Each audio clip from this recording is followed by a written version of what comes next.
കോഴിക്കോട് ജില്ലയിലെ പേരാമ്പ്ര നിയോജകമണ്ഡലം കേരളത്തിലെ 140 നിയോജകമണ്ഡലങ്ങളിൽ ഒന്ന് മാത്രമാണെങ്കിലും ഏറ്റവും വലിയ പ്രസക്തമായ ഒരു മത്സരമാണ് പേരാമ്പ്ര നമുക്ക് കാണാൻ കഴിയുന്നത്. എന്താണ് പേരാമ്പ്രയുടെ പ്രത്യേകത? LDF കൺവീനർ TP രാമകൃഷ്ണൻ, ഒന്നാം പിണറായി സർക്കാരിൽ തൊഴിൽ മന്ത്രിയായിരുന്നു TP രാമകൃഷ്ണൻ.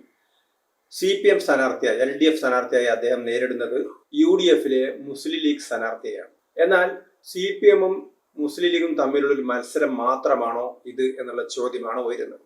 ഈ തെരഞ്ഞെടുപ്പിൽ തുടക്കം മുതൽ തന്നെ UDFിനെ ആക്രമിച്ചിരുന്നത് LDF ഒരു കാര്യം പറഞ്ഞിട്ടാണ്.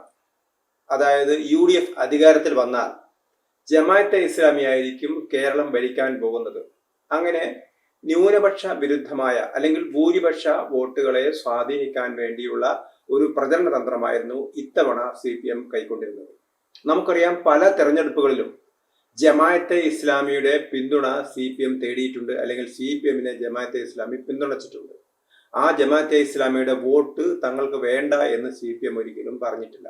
പക്ഷേ കഴിഞ്ഞ 2-3 തെരഞ്ഞെടുപ്പുകൾ, പ്രത്യേകിച്ച് 2016ലെയും 2021ലെയും തെരഞ്ഞെടുപ്പുകളിൽ മുസ്ലിം ജനവിഭാഗങ്ങളിലെ നല്ലൊരു ഭാഗത്തെ തങ്ങളുടെ കൂടെ നിർത്താൻ, മുസ്ലിം ലീഗ് അപ്പുറത്തായിട്ട് പോലും മുസ്ലിം വിഭാഗത്തിലെ നല്ലൊരു വിഭാഗത്തെ തങ്ങളുടെ കൂടെ നിർത്താൻ CPMന് കഴിഞ്ഞിരുന്നു. പക്ഷെ ഇത്തവണ കേരളത്തിലെ ഏതാണ്ട് എല്ലാ മുസ്ലിം സംഘടനകളും ഒറ്റക്കെട്ടായി LDFിനെ എതിർക്കുകയാണ്, അല്ലെങ്കിൽ അവർ UDFിന്റെ കൂടാരത്തിലാണ് ഉള്ളത്.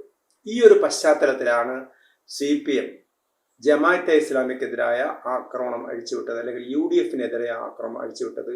UDF ജയിച്ചാൽ ജമാഅത്തെ ഇസ്ലാമി ആയിരിക്കും അധികാരത്തിൽ വരിക എന്നുള്ളത്. അങ്ങനെ നോക്കുന്ന സമയത്ത് ഏറ്റവും പ്രതീകാത്മകമായ മത്സരം നടക്കുന്ന മണ്ഡലമാണ് പേരാമ്പ്ര.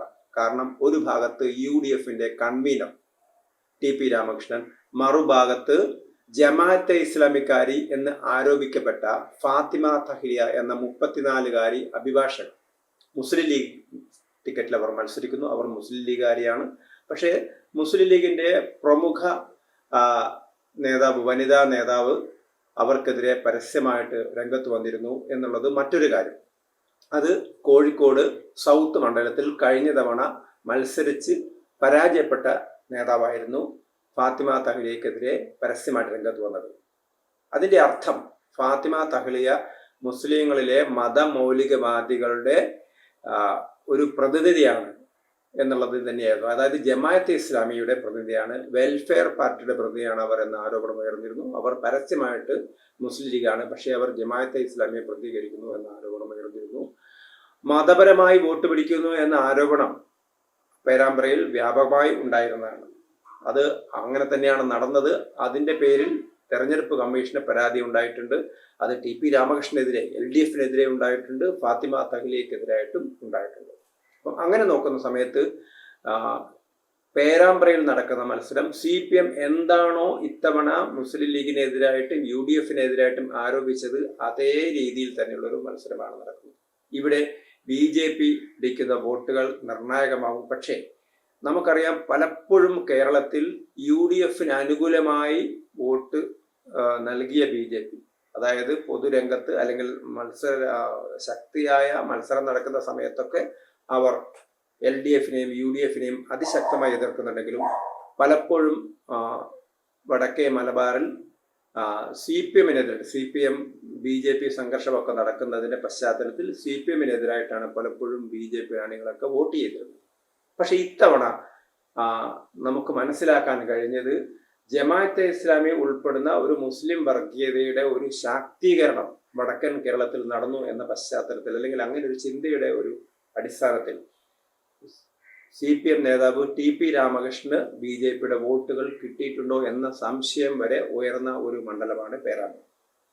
വടക്കൻ കേരളത്തിൽ വളരെ വ്യാപകമായിട്ട്, അത് കാസർഗോഡ് ജില്ലയിലാണെങ്കിലും കണ്ണൂർ ജില്ലയിലാണെങ്കിലും വയനാട്ടിലാണെങ്കിലും പാലക്കാടാണെങ്കിലും കോഴിക്കോടാണെങ്കിലും മലപ്പുറത്താണെങ്കിലും ഒക്കെ തന്നെ അതിശക്തമായ മുസ്ലിം കേന്ദ്രീകരണമാണ് ഇത്തവണ നടന്നത്. അത് UDFിന് അനുകൂലമായിരുന്നു.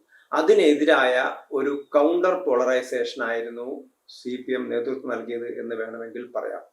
ഒരുപക്ഷെ CPMന് വലിയ തിരിച്ചടി ഉണ്ടാവാതിരുന്നത്, അതായത് തങ്ങളുടെ കോട്ട കൊത്തളങ്ങളിൽ പോലും പാർട്ടി വിമതന്മാർ പ്രശ്നമുണ്ടാക്കുന്നു. പയ്യന്നൂരിലും തളിപ്പറമ്പിലൊക്കെ തന്നെ പാർട്ടിയുടെ ഉന്നതരായ നേതാക്കൾ, ജില്ലാ സെക്രട്ടേറിയറ്റ് അംഗം, ജില്ലാ കമ്മിറ്റി അംഗം അല്ലെങ്കിൽ ഏരിയ സെക്രട്ടറി ആയിരുന്ന ആളുകളൊക്കെ തന്നെ പാർട്ടി സ്ഥാനാർത്ഥിക്കെതിരായിട്ട് പരസ്യമായിട്ട് വിമതരായ രംഗത്ത് വന്നു. അങ്ങനെയുള്ള വലിയ തകർച്ച CPM-ന് ഉണ്ടായിട്ട് പോലും അതിൽ നിന്നൊക്കെ CPM-നെ മുക്തരാക്കിയത് ഈ തരത്തിലുള്ള ഒരു കൗണ്ടർ പോളറൈസേഷൻ ആയിരുന്നു. അതായത് UDF നിൽക്കുന്നത് മുസ്ലിം വർഗീയതയ്ക്ക് വേണ്ടിയിട്ടാണ്. അതിനെ എതിർക്കാൻ CPM-ന് മാത്രമേ കഴിയൂ എന്നുള്ളൊരു കാര്യം നമുക്ക് വേണമെങ്കിൽ പറയാം. വടക്കൻ കേരളത്തിൽ കാസർഗോഡും മഞ്ചേശ്വരവും അല്ലെങ്കിൽ കോഴിക്കോട് ജില്ലയിലെ കോഴിക്കോട് സൗത്ത്, നോർത്ത് തുടങ്ങിയ ചില മണ്ഡലങ്ങൾ ഒഴിവാക്കി നിർത്തിയാൽ BJPക്ക് വിജയ സാധ്യത വളരെ കുറവാണ്. അങ്ങനെ BJPക്ക് വിജയസാധ്യത കുറഞ്ഞ സ്ഥലങ്ങളിലൊക്കെ BJP അനുഭാവികളുടെ വോട്ട് UDF-നെ തോൽപ്പിക്കാൻ വേണ്ടി, അല്ലെങ്കിൽ പ്രത്യേകിച്ച് മുസ്ലിം ലീഗ് മത്സരിക്കുന്ന സ്ഥലങ്ങളിൽ മുസ്ലിം ലീഗിനെ തോൽപ്പിക്കാൻ വേണ്ടി LDF-ന് കിട്ടിയിട്ടുണ്ടോ എന്ന സംശയം ഉയർന്ന ഒരുപാട് മണ്ഡലങ്ങൾ നമുക്ക് കാണാൻ കഴിയും. അതുകൊണ്ട് തന്നെ പേരാമ്പ്ര വളരെയേറെ പ്രസക്തമായ മത്സരമാണ് നടക്കുന്നത്. ഒരുപക്ഷെ പ്രായം കൊണ്ട് രണ്ടുപേരും രണ്ട് തരത്തിലാണ്. കാരണം ഏതാണ്ട് ഫാത്തിമ തഹലിയുടെ ഇരട്ടി പ്രായമുണ്ട് TP രാമകൃഷ്ണൻ. ഫാത്തിമ തഹലിക്ക് 34 വയസ്സോ 35 വയസ്സോ ഒക്കെ ആണെങ്കിൽ TP രാമകൃഷ്ണൻ 75 വയസ്സുള്ള ഒരു നേതാവാണ്. പക്ഷെ CPM-ന്റെ താഴേക്കിടയിൽ മുതൽ തന്നെ വളർന്നു വന്ന ബ്രാഞ്ച് സെക്രട്ടറി, ലോക്കൽ സെക്രട്ടറി, CIT-യുടെ ഒക്കെ പ്രാദേശിക നേതാവായിട്ട് വളർന്നു വന്ന നേതാവാണ് TP രാമകൃഷ്ണൻ. ഒരു പക്ഷേ CPM പ്രതിപക്ഷത്താവുകയാണെങ്കിൽ പ്രതിപക്ഷ നേതാവായിട്ട് പരിഗണിക്കപ്പെടാൻ വരെ സാധ്യതയുള്ള, അല്ലെങ്കിൽ ഇടതുപക്ഷ മുന്നണിയുടെ കൺവീനറായിട്ടുള്ള പ്രമുഖനായ നേതാവാണ്. ഒന്നാം പിണറായി സർക്കാരിൽ മികച്ച ഇമേജ് ഉണ്ടായിരുന്ന ഒരു നേതാവാണ് TP രാമകൃഷ്ണൻ. അദ്ദേഹം ദീർഘകാലം കോഴിക്കോട് ജില്ലയിലെ CPM-ന്റെ സെക്രട്ടറി ആയിരുന്നു, അല്ലെങ്കിൽ സംസ്ഥാന സെക്രട്ടേറിയറ്റ് മെമ്പറായിരുന്നു. അങ്ങനെ സജീവമായിട്ട് പൊതുരംഗത്തുള്ള, അല്ലെങ്കിൽ CPM-ന്റെ ഒരു സൗമ്യനായ മുഖമാണ് TP രാമകൃഷ്ണൻ. മറുഭാഗത്ത് ഫാത്തിമ തഹലിയാകട്ടെ മുസ്ലിം ലീഗിലെ യുവതലമുറയുടെ പ്രതീകമായിട്ട് ചിത്രീകരിക്കപ്പെട്ടിരിക്കുന്നു. പക്ഷെ അവർ മുസ്ലിം ലീഗ് നേരത്തെ കൈക്കൊണ്ടിരുന്ന ഒരു മതേതര സമീപനത്തിന് വ്യത്യസ്തമായിട്ട് മതമൗലികവാദ ശക്തികളുടെ പ്രതിനിധിയാണ് എന്ന ആരോപണം ഉയർന്ന നേതാവാണ് ഫാത്തിമ തഹലിയ. കോഴിക്കോട് കോർപ്പറേഷൻ കൗൺസിലറാണ്, അഭിഭാഷകയാണ്.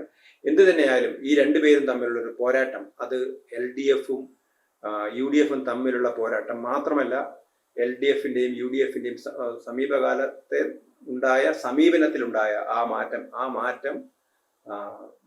മാറ്റം എന്താണെന്ന് നമുക്ക് മനസ്സിലാക്കാൻ കഴിയുന്ന രീതിയിലുള്ള ഒരു വലിയ പോരാട്ടമാണ് പേരാമ്പ്രയിൽ നടക്കുന്നത്. അതുകൊണ്ട് പേരാമ്പ്രയിലെ വിജയം, ഇപ്പോൾ പലരും പറയുന്നത് TP രാമകൃഷ്ണൻ ജയിക്കാൻ കഴിയും, കാരണം രണ്ടുപേരും തമ്മിലുള്ള വ്യത്യാസം. കാരണം പരമ്പരാഗതമായിട്ടൊരു കമ്മ്യൂണിസ്റ്റ് പാർട്ടി നേതാക്കന്മാരെ വിജയിപ്പിച്ച മണ്ഡലമാണ്. ഇടക്കാലത്ത് KG അടിയോടിയൊക്കെ ജയിച്ചിരുന്നെങ്കിൽ പോലും തുടക്കം മുതൽ ദക്ഷിണാമൂർത്തി, VV ദക്ഷിണാമൂർത്തി, AK പത്മനാഭൻ, അതുപോലെ തന്നെ TP രാമകൃഷ്ണൻ ഏറ്റവും ഒടുവിൽ 2 തവണ ജയിച്ചു. അതിനു മുമ്പും അദ്ദേഹം ഒരു തവണ 2001 മറ്റോ അദ്ദേഹം ജയിച്ചിരുന്നു. അങ്ങനെ പൊതുവെ NK രാധാം ജയിച്ചിട്ടുണ്ട്. അങ്ങനെ CPM നേതാക്കന്മാരെ മാത്രം വിജയിപ്പിക്കുന്ന 50% CPM-ന് അല്ലെങ്കിൽ LDF-ന് വോട്ടുള്ള ഒരു മണ്ഡലമാണ്. അതുകൊണ്ട് പെട്ടെന്ന് തന്നെ TP രാമകൃഷ്ണനെ പരാജയപ്പെടുത്താൻ കഴിയില്ല. പക്ഷെ മറുഭാഗത്തെ ന്യൂനപക്ഷ കേന്ദ്രീകരണം അതിശക്തമായിട്ട് വരികയാണെങ്കിൽ ഒരുപക്ഷെ TP രാമകൃഷ്ണൻ പരാജയപ്പെടാം. അപ്പം എന്ത് സംഭവിക്കും എന്ന് ഉദ്യോഗത്തോടുകൂടി എല്ലാവരും നോക്കി നിൽക്കുന്ന മണ്ഡലമാണ് പേരാമ്പ്ര. ഒരുപക്ഷെ കേരള രാഷ്ട്രീയത്തിന്റെ ഒരു പരിച്ഛേദം കൂടിയായിരിക്കും പേരാമ്പ്ര മണ്ഡലം.